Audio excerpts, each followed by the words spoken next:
Hello दोस्तों। Bihar civil code के अर्दली या पीओन की परीक्षा में मैथ्स 35 नंबर की पूछी जानी है, जिसमें हमारा टारगेट होगा 35 में 35।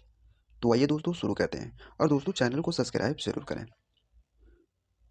एक विद्यालय में विद्यार्थियों की कुल संख्या 31,700 है।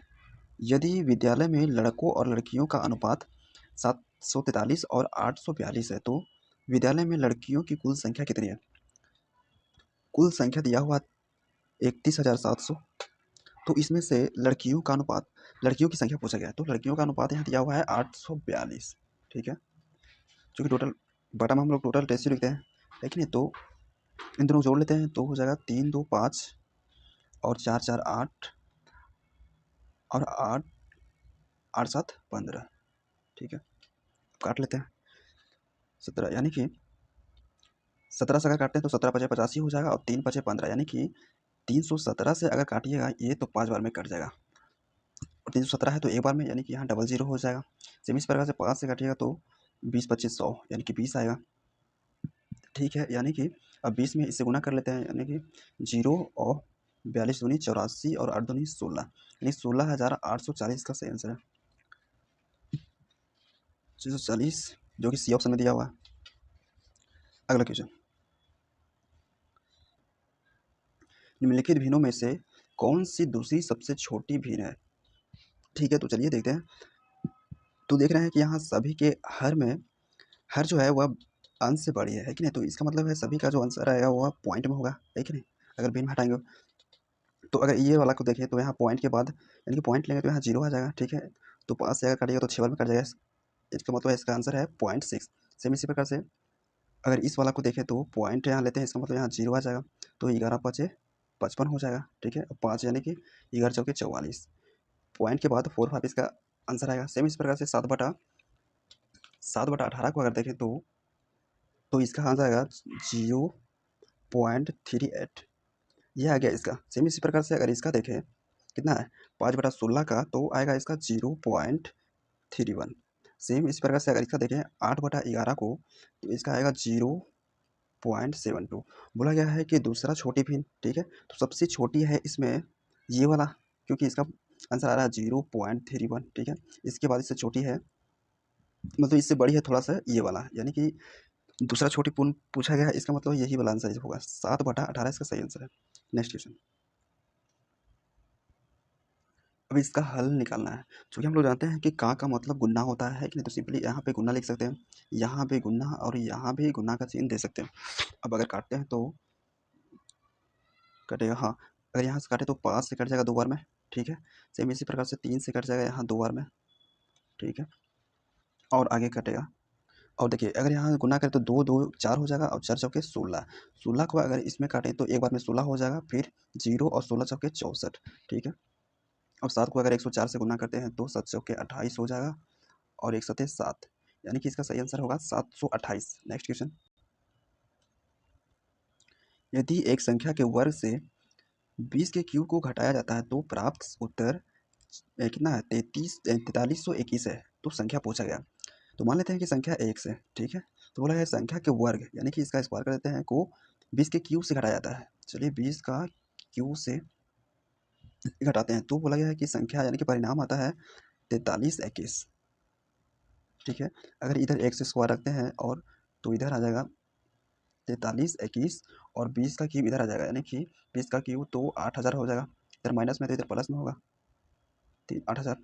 अब देखिए इसको और लिख सकते हैं, अगर जोड़िएगा इन सभी को तो आ जाएगा 8 4 12,321। ठीक है, यानी कि एक्स बराबर अगर लिखे तो सिंपली इसका रूट हो जाएगा, है कि नहीं?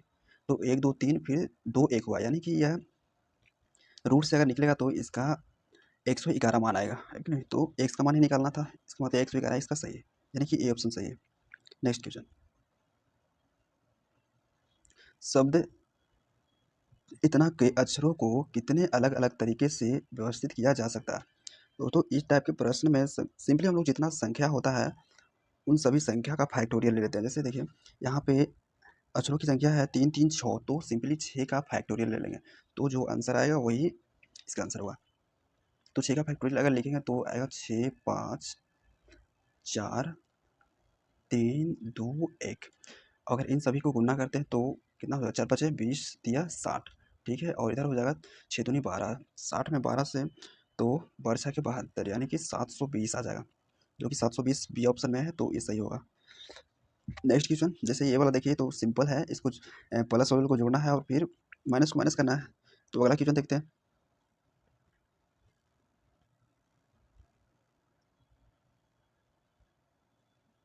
अब ये वाला देखिए, यदि किसी संख्या के वर्ग में से 9 के स्क्वायर को घटाया जाता है तो प्राप्त मान 544 है, तो संख्या बताइए। सेम इसी प्रकार जैसा कि ये वाला क्वेश्चन बनाए हैं, सेम यही भी है, ठीक है, तो सेम है, इसलिए नेक्स्ट क्वेश्चन पर चलते हैं।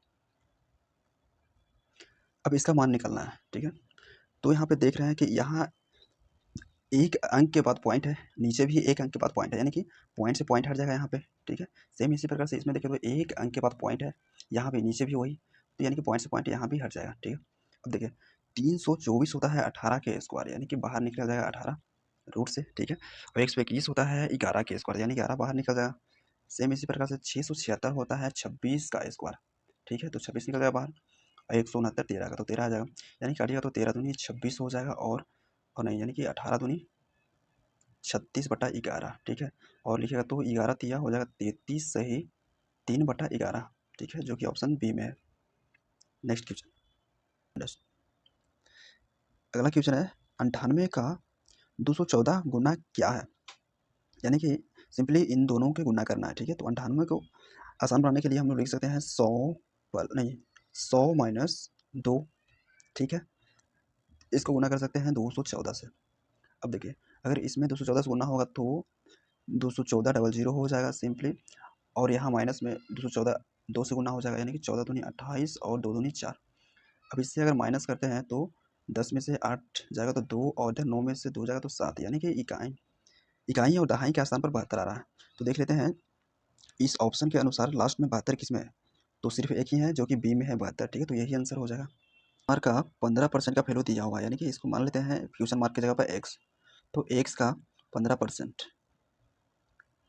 का मान दिया हुआ है 94.5, 94.5, यानी कि पॉइंट अगर यहाँ से हटाइएगा तो नीचे 10 आ जाएगा, एक जीरो से एक जीरो कट जाएगा।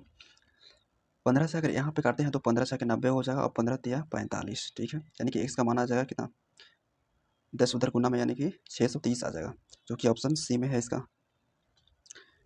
एक संख्या का 61% 9028 है, तो उस संख्या का 46% क्या होगा, यानी कि 9028 एक्स का 61% का मान है, ठीक है, यानी कि संख्या निकालना है तो सिंपली परसेंटेज को ऊपर लिख लेते हैं, यानी कि 100/61% है ना, 61% का मान है 9028, तो 61% नीचे लिखेंगे। अब देखिए अगर इतना को 61 से काटेंगे तो कितना 148 से कट जाएगा, 148 से कट जाएगा, यानी कि यहाँ है 14 8 और डबल जीरो, यानी कि संख्या का मान ये है, ठीक है। अब आगे बोला गया है कि संख्या का 46% का मान, यानी कि इसका 46% का मान निकाल देते हैं, डबल जीरो से डबल जीरो कट जाएगा। अब 148 में 46 से गुना करते हैं तो आएगा इसका कितना 6808, ठीक है, जो कि ऑप्शन इसमें डी ऑप्शन में है, यानी कि ये सही है। यानी कि यहाँ से डायरेक्ट इतना गुना भी नहीं कर सकते, डायरेक्ट भी चेक कर सकते थे, जैसे कि यहाँ देखिए लास्ट में 8 है, यहाँ 6 है, ठीक है, तो 8 के 48 आता है लास्ट में, नहीं इकाई के अंत में, तो देख लेते हैं कि 8 इकाई के अंक किस ऑप्शन में है। तो यहाँ से भी देख सकते थे सिर्फ एक ही ऐसा है ऑप्शन डी जिसके इकाई के अंक 8 है, बाकी किसी में नहीं है, ठीक है, तो यहाँ से भी पता कर सकते हैं डायरेक्ट, इतना गुना करने की भी जरूरत नहीं है। नेक्स्ट क्वेश्चन, एक बस 1488 किलोमीटर की दूरी 24 घंटे में तय करती है, बस की औसत चाल क्या हुआ, क्योंकि हम जानते हैं कि औसत चाल बराबर होता है कुल दूरी बटा कुल समय, ठीक है, तो सिंपली यहीं पे काट लेते हैं, क्योंकि 24 जो है समय है तो नीचे आ जाएगा, इसका नीचे आ जाएगा, अगर काटिएगा तो ये 24 12 पंप से काटिएगा तो 2 बार में कट जाएगा, इसको काटिएगा 12 से तो 12 12 144 और पर 12 48, अगर फिर 2 से काटिएगा तो ये 6 दूनी 12 2 दूनी 4, यानी कि 62 किलोमीटर प्रति घंटा आ जाएगा, जो कि ए ऑप्शन में है। अगला क्वेश्चन यहाँ देखिए, इस क्वेश्चन को देखिए, 1800 की राशि पर 4% प्रति वर्ष की दर से 2 वर्ष के लिए अर्जित चक्रवृद्धि ब्याज क्या होगा। 1800 1800 का 4%, 4% को हम लोग लिख सकते हैं 1/25, तो 1800 का 1/25 भाग कितना आएगा, यानी कि 25 25 सौ की 100 1800 के 72, यानी कि 72 आ जाएगा। सेम इसी प्रकार से दूसरा साल में भी 1800 का 1/25 होगा भाग, ब्याज तो कितना होगा, यहाँ भी 72 हो जाएगा, क्योंकि हम जानते हैं कि चक्रवृद्धि ब्याज जो है साधारण ब्याज पर लगता है कि नहीं। तो 72 पर भी दूसरे साल में ब्याज लगेगा कितना, 72 का भी 1/25। तो यहाँ पे कितना आ जाएगा, 25, 25 दूनी 50, और कितना आएगा, 25 दूनी 50, 22 25 200, 25 यानी कि 2.88, यानी अब सभी को जोड़ लेते हैं कितना ब्याज होता है। तो 72 72 जोड़िएगा तो यानी 2 2 4 और 2 6, ठीक है, और 7 7 14 का पॉइंट में यहाँ 88 है, ठीक है, यानी कि 140.88 इसका सही आंसर होगा, जो कि डी ऑप्शन में है। और ये हमारा लास्ट क्वेश्चन था, ठीक है। नेक्स्ट वीडियो में कंटिन्यू करते हैं। Thank you for watching this video.